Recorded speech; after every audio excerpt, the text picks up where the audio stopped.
చూస్తున్నాం తెలంగాణ రాజకీయాల్లో మాటల యుద్ధం మరింత ముదురుతోంది. రైట్ నౌ కంచన్బాగ్ పిఎస్ వద్ద బీఆర్ఎస్ నేత ప్రవీణ్ కుమార్ మాట్లాడుతున్నారు. లైవ్లో చూద్దాం. గతంలో ఇప్పుడు శాసనసభ్యులుగా ఉండి గతంలో మంత్రులుగా పనిచేసిన వాళ్ళు ఎవరైనా వస్తే అప్పుడు మేము వస్తాము అన్నారు. సరే మంచిది. మరి దాని తర్వాత మరి ఇంకొక మాట కూడా అన్నారు. ఓకే, మేము పొద్దున 11 గంటలకు గన్ పార్క్ వస్తాము. ఆ గన్ పార్క్ మీ హరీష్ రావు లేకపోతే కేటీఆర్ వీళ్ళు వస్తే మేము రెడీగా ఉన్నామన్నారు. సో అది అయిపోయింది. అది కాకపోతే ఏమన్నారు, ఒకవేళ హరీష్ రావు గారు వస్తే మేము సోమాజ్ కూడా ప్రెస్ క్లబ్ కూడా రావడం సిద్ధమే అన్నారు. అంత బాగుంది. ఈరోజు ఉదయం హరీష్ రావు గారు ఆయన ప్రోగ్రామ్స్ అన్ని కూడా బంద్ చేసుకొని సిద్దిపేటలో ఆధారాలతో సహా మేమందరం కూడా తెలంగాణ భవన్కు ఉదయమే 10 గంటలకు వచ్చి ఆ ఆధారాలన్నీ తీసుకొని మేము గన్ పార్క్ ఈ మంత్రుల ఆహ్వానం మేరకు గన్ పార్క్ పోతుంటే బయటికి రాగానే పోలీసు వాళ్ళందరూ అరెస్ట్ చేసి మేము పోలీసు వాళ్ళని అడుక్కున్నాం. అయ్యా మంత్రులు అక్కడ కూర్చున్నారు, మంత్రులు మమ్మల్ని పిలుస్తున్నారు, వాళ్లే రమ్మన్నారు, ఆధారాలు నిరూపిస్తే రాజీనామా కూడా చేయడానికి సిద్ధంగా ఉన్నాము ఈ మంత్రులు అని చెప్పేసి వాళ్ళు చెప్తే మేము వెళ్తుంటే మమ్మల్ని ఎందుకు ఆపుతున్నారు అని వారి ముందరనే హరీష్ రావు గారు లక్ష్మణ్ కుమార్ గారితో కానీ పొన్నం ప్రభాకర్ గారితో కానీ అజరుద్దీన్ గారితో ముగ్గురితో కూడా ఫోన్లో మాట్లాడి మీ ఆహ్వానం మేరకే మేము వస్తున్నాం కదా, మా దగ్గర అన్ని ఆధారాలు ఉన్నాయి, మరి ఎందుకు మమ్మల్ని రానివ్వడం లేదు ఈ పోలీసులు అని చెప్పేసి అంటే కూడా వాళ్ళ దగ్గర నుంచి ఎలాంటి స్పందన లేదు. మేము ఇప్పటికి కూడా చెప్తున్నాం. మమ్మల్ని కంచన్బాగ్ పోలీస్ స్టేషన్కి తీసుకొచ్చారు. కంచన్బాగ్ పోలీస్ స్టేషన్లో మేము ఉన్నాము. మీరు కూడా మాకు కేవలం 10 కిలోమీటర్ల దూరంలోనే ఉన్నారు గన్ పార్క్ దగ్గర. మీరు గన్ పార్క్ దగ్గర నిలబడి బుట్టి చేతులతోని డ్రామాలు చేసే బదులు మీ దగ్గర ఏమైనా ఆధారాలు ఉంటే మేమందరం ఇక్కడే ఉన్నాము, ఆ ఆధారాలు తీసుకొని కంచన్బాగ్ స్టేషన్కి రండి. మేము ఎక్కడికి పోము. మీలాగా పిరికి పందలం కాదు, దొడ్డిదారిన పోయేటోళ్ళం కాదు.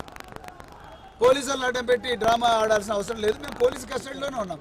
మీరందరూ కూడా మీ వెహికల్లో మరి మీరు ఇక్కడికి కంచన్బాగ్ పోలీస్ స్టేషన్కి వచ్చి ఇక్కడనే అందరి ముందర డిబేట్ చేద్దాం. లేదా మీకు ఇక్కడికి రావడం వీలు కాకపోతే మీరు అంత బిజీగా ఉంటే, మీరు ఇలా తెలంగాణను దోచుకోవడంలో బిజీగా ఉంటే దయచేసి మాకు పోలీసు వాళ్ళకి చెప్పండి, మమ్మల్ని ఒక వాహనంలో ఇక్కడి నుంచి అక్కడికి తీసుకొని పోమని చెప్పండి. మేము అక్కడనే చేయడానికి సిద్ధం. ఎలాంటి దుర్భాషలు కానీ ఎలాంటి అప్రజాస్వామికమైన భాష మేము మాట్లాడము. మా దగ్గర ఉన్న ఆధారాలు మేము ముందర పెడతాం.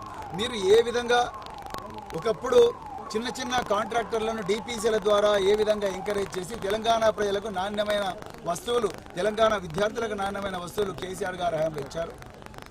ఈరోజు దాన్ని ఉల్లంఘించి ప్రాజెక్టు మానిటరింగ్ యూనిట్ అని చెప్పేసి సంక్షేమ శాఖల మంత్రులను కాదని రేవంత్ రెడ్డి గారే సొంతంగా ఒక జీవో నెంబర్ 17 తయారు చేసుకొని పొన్నం ప్రభాకర్ గారికి ఫైల్ పోలేదు, అదేవిధంగా ట్రైబల్ వెల్ఫేర్ సెక్రటరీకి పోలేదు, బీసీ వెల్ఫేర్ సెక్రటరీకి పోలేదు, మైనారిటీ సెక్రటరీకి పోలేదు. డైరెక్ట్గా ముఖ్యమంత్రి చీకటి జీవో ఒకటి తయారు చేసుకొని ఆయన అనుంగని ఎవరైతే ఉన్నారో వాళ్ళందరికీ, ముఖ్యంగా గుజరాత్లో ఉండే మఫత్లాలు, బాంబేలో ఉండే సేట్లు, ఢిల్లీలో ఉండే సేట్లకు ఈ తెలంగాణ ప్రజలకు రావాల్సిన ఆస్తిని అంతా కూడా వాళ్ళకు దారాదత్తం చేశారు. మా దగ్గర ఆధారాలు ఉన్నాయి. మీరే ఓపెన్గా జీవోలు ఇచ్చారు. మీరే మళ్ళీ ఐఏఎస్ ఆఫీసర్లను ఈ టెండర్లకి వీళ్ళకే అనిచ్చారు. ఇలా లిడ్ క్యాప్ మాదిగలు మరి ఇతర చర్మకారుల కోసం తయారు చేసింది లెదర్ కార్పొరేషన్. ఆ లెదర్ కార్పొరేషన్లో మఫత్లాల్కి ఏం పని? ఇదే మేము ప్రశ్నిస్తున్నాం.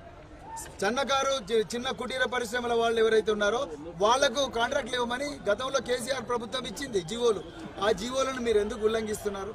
అదే మేము అడుగుతా ఉన్నాం. అదేవిధంగా మీరు అన్ని కాంట్రాక్టులు ఒకటే దగ్గరికి తీసుకొచ్చి తెలంగాణ బిడ్డలు ఎవరు కూడా ఈ కాంట్రాక్టుల్లో పార్టిసిపేట్ చేయకుండా తెలంగాణ బిడ్డలందరూ కూడా రోడ్డు మీద అడుక్కునే విధంగా మీరు ప్రాజెక్టు మానిటరింగ్ యూనిట్ ఎందుకు పెట్టినరు? మీరు చేవెళ్లలో ఎస్సీ ఎస్టీలకు 30% ఇస్తామన్నారు. అదేవిధంగా కామారెడ్డిలో బీసీలకు 40% కాంట్రాక్టులు ఇస్తామన్నారు.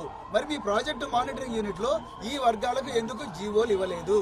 ఈ వర్గాలకు ఎందుకు కోటా ఇవ్వలేదు? ఇదే మేము అడుగుతా ఉన్నాం. దీని మీద మా దగ్గర స్పష్టమైన ఆధారాలు ఉన్నాయి.